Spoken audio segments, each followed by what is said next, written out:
Welcome to the State of the Nation. I'm your host, Mike Sham, and joining us today, one of the person who has rocked South African politics probably the most in the last couple of years, and that is the founder and leader of Action SA, Mr. Herman Mashaba, who has appeared on State of the Nation a number of times before, and it's a great warm welcome to the State of the Nation. Herman Mashaba, welcome back. Thank you It's so good much. to have you. Thank you so much, Mike. I think it's always a pleasure talking to you.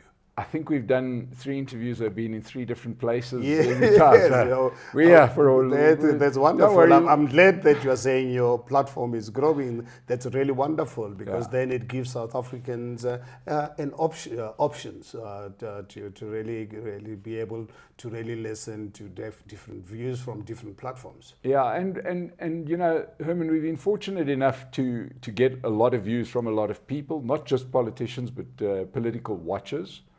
And it's all roads are leading to a similar question mark, and that is that we are grappling with the coalitions that are being run here up in Gauteng, of which you've been a definite player in that. We understand Action SA is quite new, but you made an impact at the last municipal elections, right, by getting seats in, especially in Gauteng metros, and well done to that. And your share of the vote is probably not likely to diminish. In fact, it's likely to go in the other direction. But all eyes are on 2024 general election. Right? We've kind of got a lot of eyes on the 2024 general election, and we've got lots of eyes on a lot of things. One of the other important issues that I think most South Africans are seeing is the inexorable decline of the ANC, right? They seem to have no way of combating their decline. You know, it's sad, but a reality of life that they are on their way out, and they probably won't get a majority in 2024. And I know you're not represented yet in Parliament because you didn't stand in the last general election as Action SA, but you're going to be standing in the next general election. We're going to have an unpopular ANC with less than 50% of the vote, and suddenly those coalitions will become a very, very serious part of our lives. And it's quite easy to say that they've been, at this stage, they appear less than stable, right? And we've had a number of prominent people, including Michael Beaumont, your chairman of Action SA, was that his role? Right? That's his official title here. And we've spoken about coalitions. We've spoken to Helen Ziller, John Steenhuisen, and we've spoken to a few people about coalitions. And there seems to be a hell of a lot of attention and time spent on fighting coalition partners, right? How do we get past this? Well, thanks very much, Mark, for really raising this issue. I think I'm one of the most fortunate South Africans to have experiences of coalitions as a result of being the mayor of the city of Johannesburg after the 2016 local government elections, at the time representing the DA with 38%, with 104 councillors, and 7-way coalition arrangement with minority government. Our survival totally dependent on EFF voting with us on an issue-by-issue basis. And what is actually quite interesting to remind South Africans to be mindful of this, that they must not really be swayed by news headlines and propaganda. Remember, at the time before this that coalition arrangement was set up, and I was not part of the DA leadership putting together. I was obviously thrown into this deep end, and the EFF initially, remember, they did not want me. They said to the DA, we are happy to lend you our support, but remove this capitalist called Herman Mashaba. And I was the happiest person. And what was actually quite disturbing to me afterwards was, how come the DA didn't bring this to my attention? I mean, I hear from journalists calling me after the EFF press conference that you are the problem. And I said, look, please ask DA to bring papers to sign, because I signed up with them to remove the ANC from power. So if there's an opportunity for us to remove them, and EFF is prepared to support them and are willing to take EFF support, please bring the papers. Being a mayor is the last job in the world I want. What I want as Herman Mashaba is the removal of this criminal enterprise called ANC out of power. Unfortunately for me, DA never acceded to the EFF proposal. I ended up on the 22nd of August being elected the first non-ANC mayor with the support of the EFF.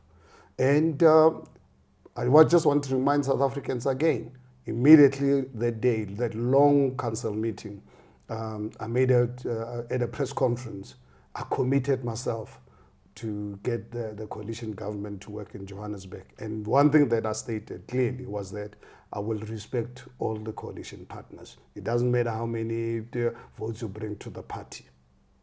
And now you can do your own research. You look at coalition arrangements in coming out of the 2016 local government election. Which was the most stable one? Remember how many motions of no confidence the ANC had against me, and all failed. Unfortunately, the coalition the coalition arrangement in Johannesburg was collapsed by my own party, the DA working with the ANC. But things have changed since 2016, as I read it, right? There was a fundamental difference between the coalitions then to the coalitions that we're living with now. And that was that, this is from an outsider's point of view, it seemed like the coalitions that happened after the 2016 elections, where you became mayor here, were almost, if you want to call it, accidental coalitions, right? A lot of lessons. No, they were not accidental, Mark. It is the voters, South African voters, a heart full of ANC. Yes, absolutely. They want to see ANC removed. I agree with that. I'm talking about more the structure of the coalition itself, right? Everybody went back and they said, fine, the next time we do a coalition, we're going to have agreements. We're all going to agree the terms. We're going to sit there, all clever people, and we're going to decide exactly what we want out of the coalition so that we don't have this problem again. That seemed to be the modus operandi for now. And wonderful agreements were put in place and signed off by people to give the coalition the power that it needed. And am I correct in that this time there were proper contracts signed by all coalition partners? I think if you don't really know the background, obviously you will come out with wrong analysis. Let me also give you the facts, because I believe in working with facts. One thing that I've learned in my life is to listen to people. My grandfather taught me to listen to people, but I don't just believe what people tell me. I believe what they do. Yeah. Listen to people, but actually and ultimately look at what they do. You remember after the elections, the DA led the coalition arrangement, which the Friday before the Monday of the first council meeting to elect the mayor, speaker, and the chief whip, had a meeting with us. That's Action SA, Freedom Front Plus, ACDP, COPE, and so forth. By that time, IFP and PA had already walked out of the negotiations, went back to the ANC. Friday, almost more than half a day, we had a meeting with the leadership of the DA, the Freedom Front Plus, and other parties. In terms, before we could conclude the negotiations, DA said to us they need to consult their FedEx before they can conclude. That is Friday. With the council meeting, it's Monday. And then ended up issuing a press statement to confirm that we'll wait for the DA. And they said to us they'll come back to us by Sunday, 5 p.m. You can imagine you're having a council meeting on Monday, Johannesburg and Ekhuruleni and Tuesday, Tshwane. We must see, obviously, all the parties, once you get the agreement, you must then accordingly brief your coalition partners. And DA said to us after we released that press statement, said to all of us, it's on record, to say, please, no one must talk to the media, refer them to this joint press statement until we come back to you. That's fine, we respected that. Saturday morning, the DA had a press conference pulling out of the negotiations. Says they have decided to pull out of the negotiations and they are going on their own, they are fielding their own candidates. I mean, in Johannesburg, for an example, with 71, dropping from 104 councillors to 71, you need 136 councillors to be able to govern the city of Johannesburg. My goodness. We were surprised. Immediately regrouped with the Freedom Front Plus, ACDP, requested a meeting with the DA, not interested to talk to us. We issued a statement really expressing our disgust. The whole of Sunday, we tried to engage them. They flatly refused to entertain us. Monday morning, that's when, I'm sure you're aware, I came out with a plan to avoid, to prevent ANC from taking over, negotiated with all the other parties to say, let's vote the DA into power. And then we'll talk, hopefully they'll come and talk to us. I'm sure you're aware about that. Yes. 100%. So DA is not in government because of anything else than the scheme put together to put them in government, because by that time ANC had put together a coalition, I mean enough votes. They had more than 136. They had the IFP, they had the PA and all the other parties. So they had 136. So basically if we were going to field our own candidates as separate parties, ANC would have taken the city of Johannesburg, had disrupted them in all three the metros. DA then obviously they started now to negotiate with us, including after now they're in government. Yes, they're in government. They've got a position. Now they've got the speaker, we've got the chief whip, they've got the mayor. All this was not negotiated. We never had an opportunity to negotiate all these things in our front. So now we wanted to negotiate. Then they are not prepared to really accommodate us. It took us almost 3-4 weeks before we could actually even negotiate anything material, because all these positions which they had, they says these are our positions, we were voted into power, as if they had a 2/3 majority. And then in the process, they then imposed PA on us. They brought in PA to us, and we, as a section, let's say, express our concern about PA, but ultimately we acceded because we wanted to have stable governments. We wanted to really have majority in Johannesburg, but PA in Ekhuruleni was not going to give us the majority. We had to, even in Ekhuruleni, as a section SA, gave away our seat, MMC, to accommodate the PA. And so it is along this context that, I hear DA talking about signed agreements, which they were put into government by us. These agreements, they were the first ones to change it, to bring PA into this. But when we started having problems many months later, when the question of the speaker came on, because I wasn't born yesterday, I learned about advances ANC was putting together with other parties, including making advances to the IFP and PA. I then personally said to Michael, talk to the DA and other parties. We've got a challenge coming. If we are not careful, we're going to lose Johannesburg. So can we please talk to the DA?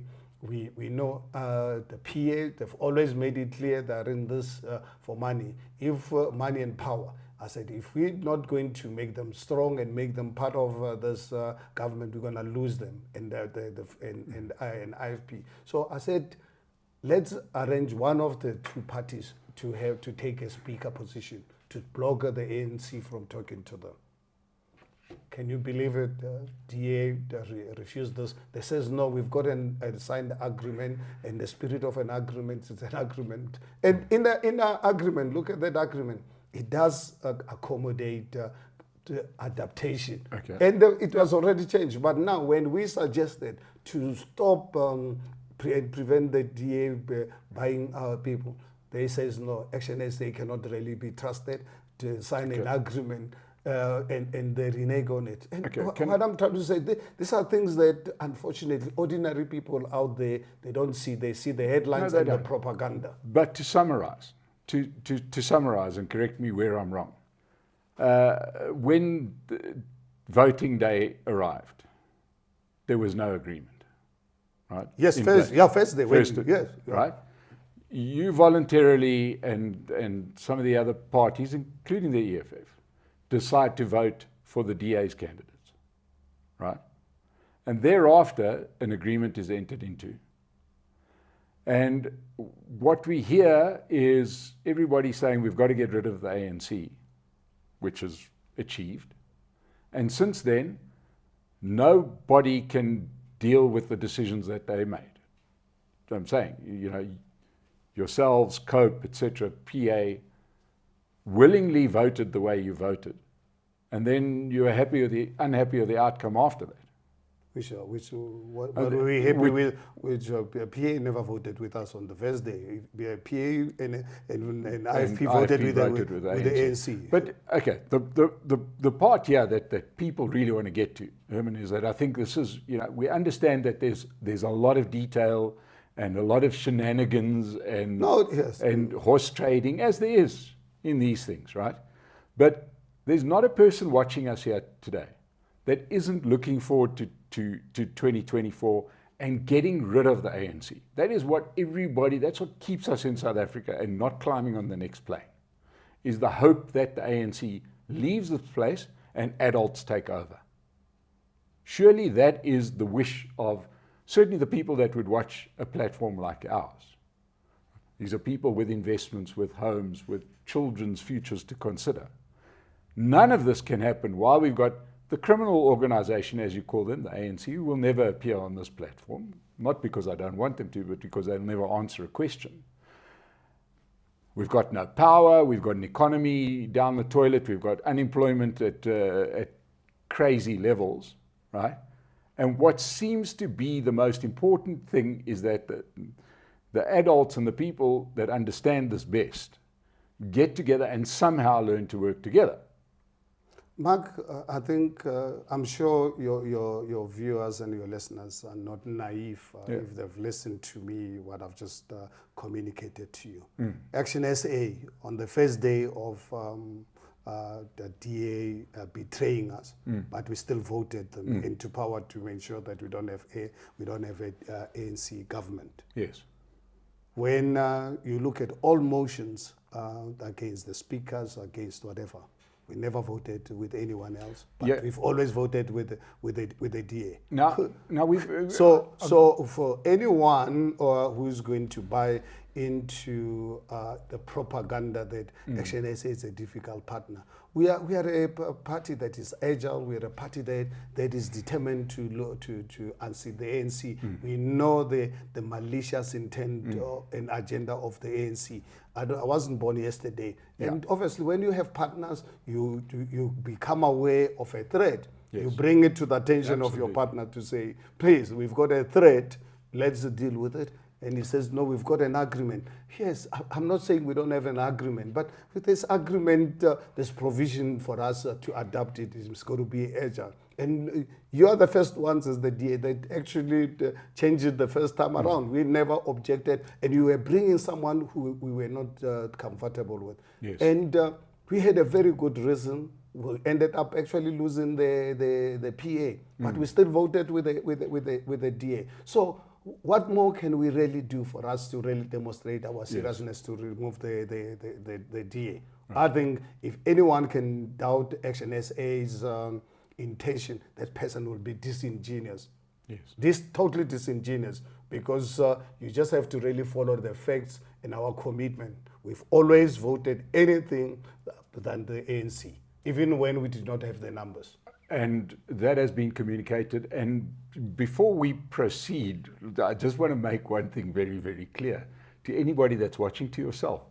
We, about a month ago, recently, interviewed Helen Ziller. And I put exactly the same questions to her, saying, you know, there's this tag of arrogance, this tag of you not being flexible, not working with partners. Our discussion got extremely heated on the same issues. So I'm trying to set the scene that I'm not sitting here saying, what did you do wrong? I have pushed the DA as hard, because, if not harder, because I think that if we're going to have a coalition, everybody's got to find a way to work together, right? So please just accept it from whence it comes. It's not an attack on your performance or anything. It's just, how do we get to a situation? The country is looking forward to the next election. Every poll is putting the ANC well below 50%. Well below. We don't need polls to tell us We that. don't need polls. Exactly. We don't need polls to tell us. Yeah, and I think every time the lights go out, they lose some more votes.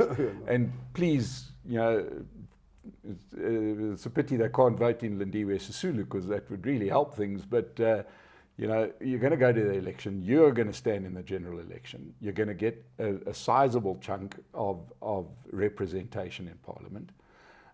You are certainly reaching a constituency that certainly the DA seems incapable. No political party in the history of this country has ever reached. Exactly. We the party that can boast unapologetically. Not even Nelson Mandela achieved the kind of electoral support that we received in terms of diversity. Yes. We received almost equal support from all communities. For the first time in the history of South Africa, we appeal to all South Africans because we are committed to the project that Desmond Tutu spoke about, creating a non-racial South Africa, the Rainbow Nation, and we are not compromising on that. Right. That is why for us as Action SA, one of the first laws we will repeal is discriminatory laws, because we cannot treat South Africans on the basis of race. I lived more than half of my life under a discriminatory apartheid system. Mm-hmm. And when I voted for Nelson Mandela on the 27th of April, 1994, I wanted a future for my children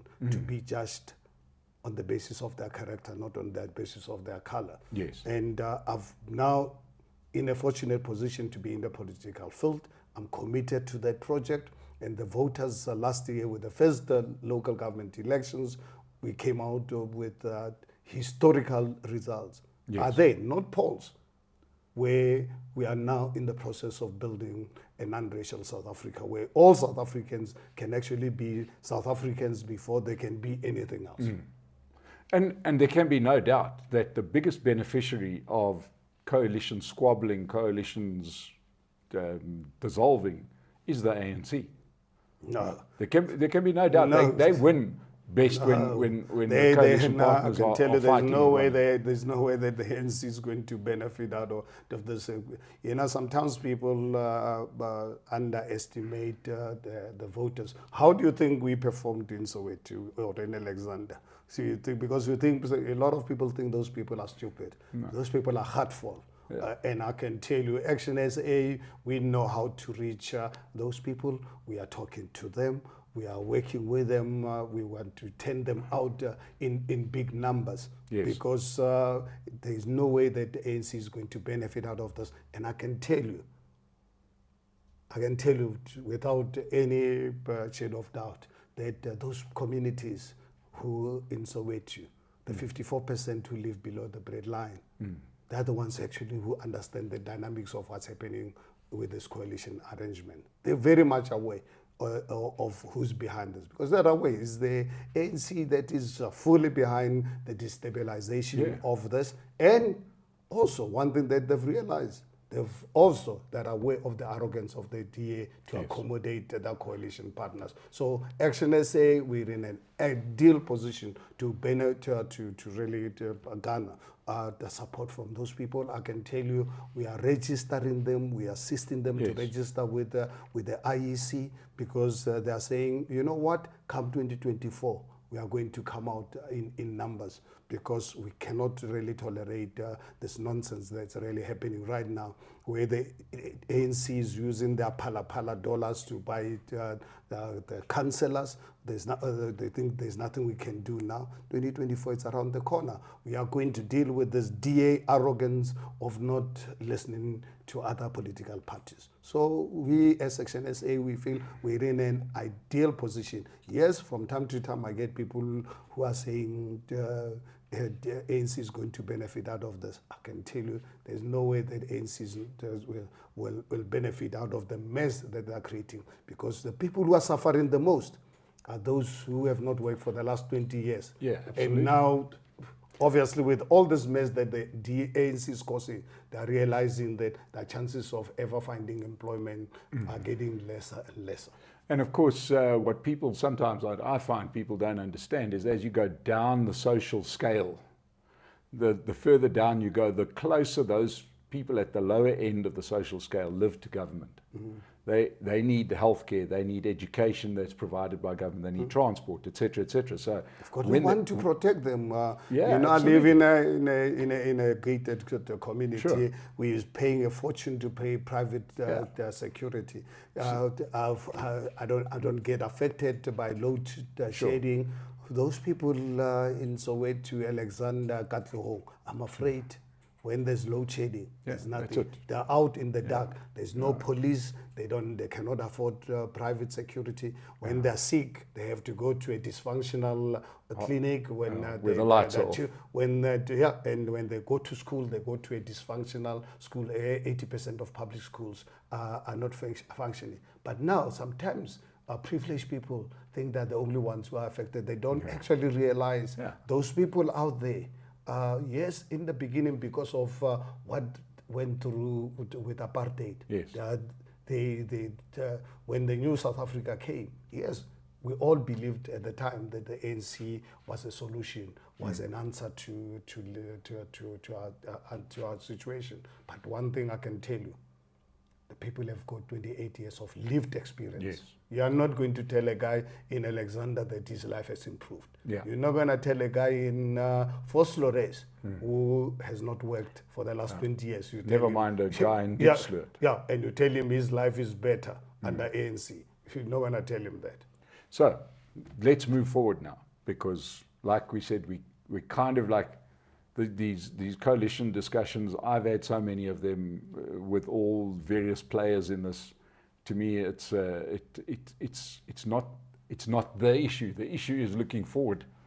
You know, it's an issue. It's not the issue. The issue, it's viewed by many people as the test for what South Africa looks like post 2024. Because let's be realistic. No one party is going to get more than 50% in 2024. I fully agree with you. It is for that reason, as Section SA, we're working towards emerging as the biggest or the second biggest political party. You can hold me on to that. We are prepared to form not a coalition arrangement, a multi-party government, where everyone we invite to work with us will be an equal partner in that arrangement, as long as it's not the ANC in that government. And we hope that we're not going to really be having to really work with the EFF. So our challenge right now, with what has now emerged the last few weeks or so, where we're getting really very concerned with the utterances by the DA that they're preparing to work with the ANC under Cyril Ramaphosa. So this is really something really, I mean, like I'm talking to you tomorrow, I've got Senate meeting with my colleagues. We're working with the DA, we've put them into government. We want these coalitions to work so that we can neutralize ANC. And now for them to really come out open that in the event Cyril Ramaphosa emerges as the leader of the ANC, they are willing to work with him. This is really then of major concern for us. But we will deliberate this within Senate, and in due course, we will advise South Africans about this, because we just, if that is the position of the DA, Yeah. that then makes it, life difficult for us, because then we basically means that we are now supporting ANC. Having said that, we had Michael Beaumont here recently, and it was within the week that he said that Action SA was talking to the ANC. No, I think it's... You were overseas at the time, if I'm not mistaken. You no, threatened to resign if that ever happened. Oh, no. You see now, when you, Mark, you listen to headlines. You know, when I went to Kenya, I went with my wife to the Masai Mara. Before I left, some parties obviously sent by the ANC to talk to us. Michael Bongani and Nasipi came to me to say, look, the governments have now collapsed. We don't have coalition arrangements, but there are some advances made to us. Would you give us the permission to go and listen?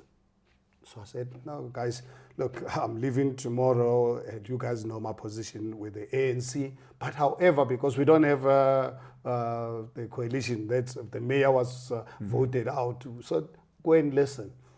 And in the process, I then wrote a memo to Senate, senators, because guys, there's no time to really have a Senate meeting. I've been asked by the colleagues, and I've given them the permission to go and find out what this whole thing about. But I said, please, before anything, can you guys have a Senate meeting? And I request that don't have a virtual one, have it in person, because these are very important decisions to be made.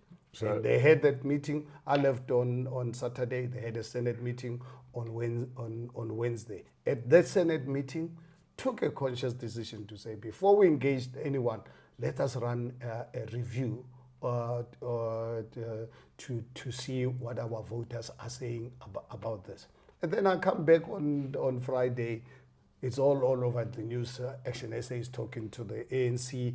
Michael and Bongani are coming out with a coup with Herman's permission. My goodness. I mean, I've got it in writing with to Senate. That's how this whole thing is. The evidence is there. It was just obviously people would obviously view Action SA as a threat. And what we did that review. Within a week, 5 days, 30,000 participants, and minus 41% of the people don't talk to the ANC. And you know what, Mark, when I came back while all this nonsense and lies and the propaganda was being conveyed, I had an interview with Clement Manyathelo on 702. I said, Clement, you know what? This is what happened, as I've just explained to you. And I said to Clement, I think I'm actually happy with the decision that Senate took, that before we negotiate, let's get our views. Action SA was founded on the principles of the People's Dialogue, consulting our voters before major decisions are taken. I said, I appreciate this. And Clement, I can tell you, for me, from where I'm sitting, and I'm not saying this as a threat or anything like this, I'm convinced our voters will never give us permission to negotiate with the ANC. But I think let's give them a chance. Let's test them again. But we'll wait. Yeah. But yet, it's problematic when the DA are doing the same thing. What did you? No, we don't. We are not denying what you know. Mark, you know one thing that you will learn about me. Because I don't tell lies, I don't have to remember. Yeah. Because I don't tell lies, I don't have to remember. So consistency, I can give you more and more results of this. We have a problem with the DA because the other ones, they did a poll and their supporters are saying it's not us, it's not me. It's a DA says they did a poll and their supporters are saying they must talk to the ANC. No. We are saying, our supporters said, please don't touch it. So it's up to, for now, why we concerned about their DA is because their supporters are saying they're happy for them to work with the ANC. And ours are saying, we don't want to see ANC anyway. Yeah. So don't you think we've got to be concerned? So if DA is not concerned, we are concerned about it. Right. Let's talk about somebody we haven't really spoken in depth about, and that is, I know that you've worked, and you worked quite comfortably with the EFF before, when you were mayor. Absolutely. Right. We with no agreement, Yes. voting with us on an issue-by-issue basis, because we must understand local government there is no issue about land expropriation and owning of bakeries and construction companies. It's about service delivery. Yeah. The DA is the one that obviously made the arrangements for them to support us on an issue-by-issue basis, and I consulted them, like I consulted all the other parties. Every time I take any report, before I take any report to council, I will engage them. But obviously, for some reason, DA did not want me to consult them. Something that, I mean, you've got to really be met. But we do understand that they, much like we spoke about the PA and Gayton McKenzie, he's made no... He hasn't hidden the fact as to he'll follow the money, whatever he can get the best deal. We know that. But EFF, I'm on record, and I'm on record to you right now, even if I've got to repeat it every single day. I was a mayor for 3 years. Yes. With the support of the EFF. And I consulted the DA, all the parties, including the EFF, on any report that I took to council. Not a single day that the EFF has ever discussed a tender with me. You can ask any, the EFF has never.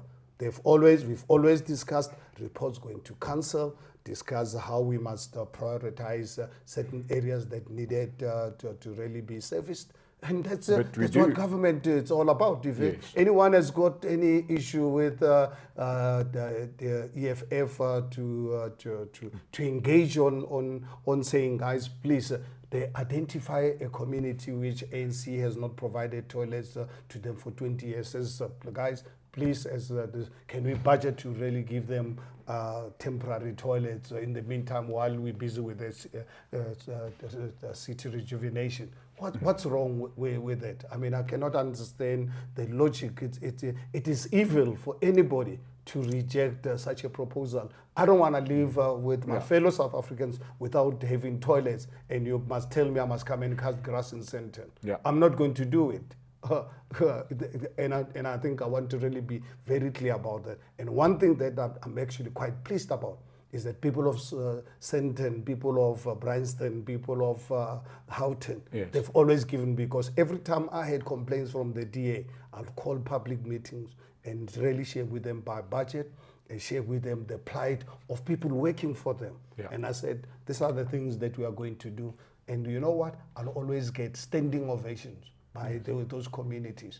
But my own party said, no, I must go and cut grass in Sandton. Do you think that the EFF can be a legitimate partner at national level? Well, I think it's at national level with Action SA, it's completely impossible. You know why? Because at national level, we set up policies. Action SA is an unapologetic a free market party. We believe in free market economy. Action SA is unapologetic about race-based legislation.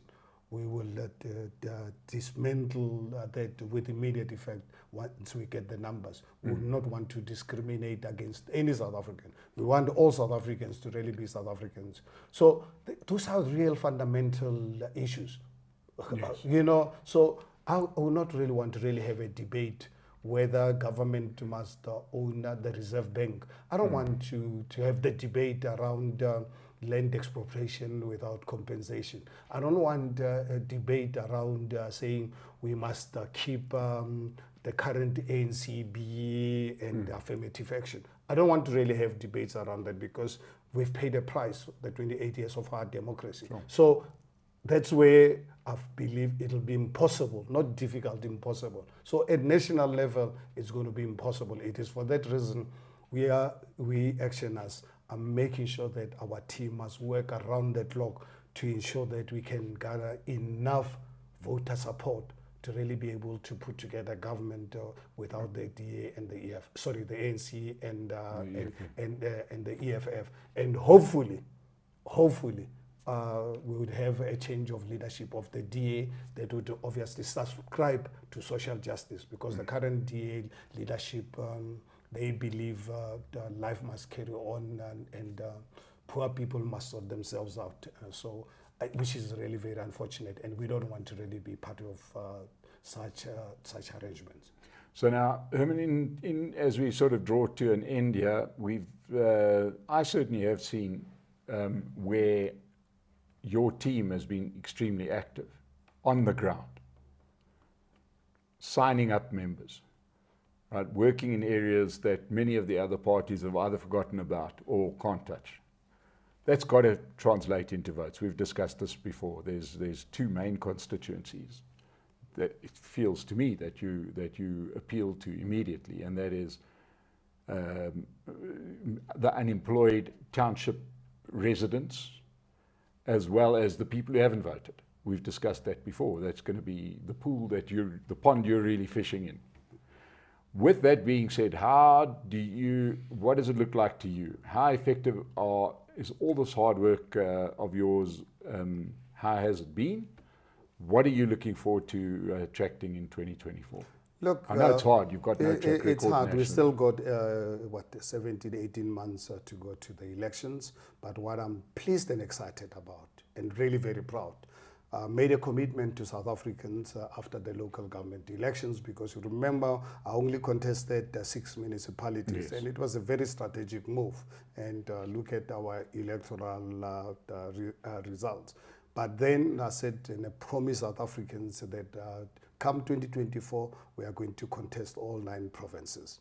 Mm-hmm. And I committed to South Africans that by end of this year, 2022, I will have all 9 provincial chairpersons, ethical, good quality people. I achieved that mission 2 months ahead of time. Mm-hmm. As I'm talking to you right now, I've got 9 provincial chairpersons. All 9 provinces, they've got provincial chairpersons.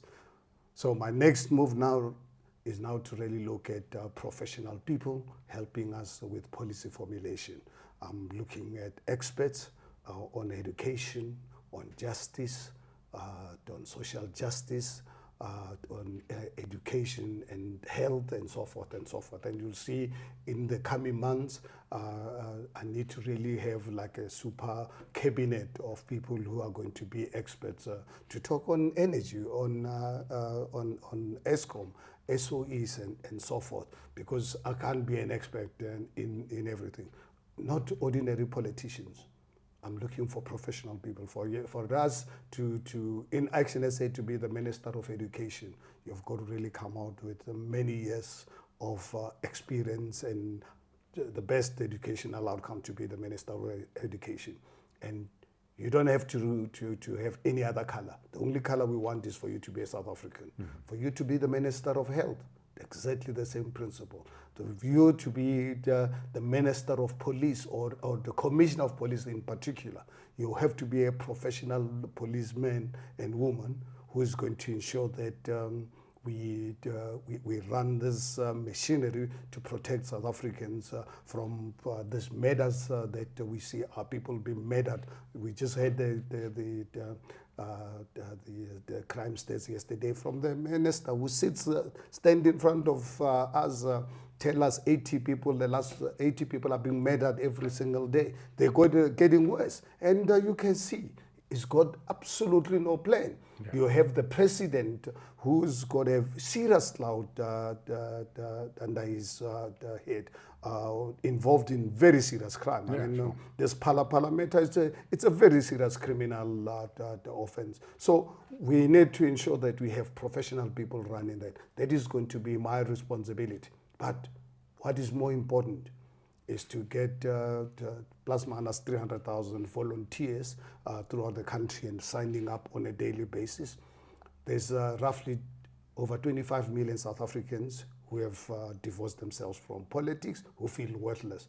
We want to bring them back into the democratic process for them to vote. And we are registering them. I'm not interested with them being members of Action SA. I'm interested in them being registered with the IEC. I'm helping them to not wait for the IEC voter registration weekend. We've, through the IEC, fortunate enough, they've got a platform where I can, within 5 minutes, I can register you with the IEC so that come the registration weekend, you don't go and queue the whole day. We will do that. And that's what we are focusing on. We are bringing more and more South Africans. There's 25 million. This is actually low-hanging fruit. We're getting more and more of them. They're ensuring that they are registered to vote. And we are succeeding. We're happy with that. I think I look at what's happening in Limpopo. Honestly, feel humbled. I would really say this with absolute humility. Never thought it would happen. I mean, we just appointed the provincial chair in Limpopo, 5-6 months ago? 2 weeks ago, celebrated the launch of 100 branches in Limpopo. Right now, as I'm talking to you, Michael and John Moody are in Sisho. There's a by-election that they're exploring to see if we can participate in this particular ward. Our provincial chair, we had a meeting on Monday. He promised, because I was obviously congratulating him, and he said, you know what, Herman, I'm telling you, by this coming weekend, we'll have 120 branches in Limpopo. You remember Limpopo has always been it's a stronghold. It's been, you know. So this is really what happening. Gauteng, whether people like it or not, Action SA is going to govern this province. Well, Lesotho, they must just really enjoy the next 18 months or so of being the premier, because Gauteng is not going to see it, whether he likes it or not. They know it themselves. Action SA is going to be the party. Whether on our own or with other parties, we are going to govern Gauteng. Well, Herman Mashaba, I'm always going to give you a platform. I love hearing your message. I do think that your party straddles the line that every South African hopes it could, between common sense government and appealing to a bigger market. Thank you so much for joining us on State of the Nation. Best of luck going forward. We'll be there behind you. We'll hold you accountable wherever it is. And as we build up to the election, we've got a few more exciting ideas to the people that have joined us. Subscribe to our YouTube channel. There's going to be a lot of interesting stuff coming your way. We'll continue to bring important people here. Hopefully even one day somebody from the ANC might agree to sit here and answer a few hard questions, but I don't see that happening. But to Herman Mashaba, once again, thank you so much for joining us today, and we will, best of luck with the Action SA venture. We'll have you back. And thank you to everybody that joined us on State of the Nation. Thank you so much, as always, for this great opportunity. Thank you. Cut. Thank you.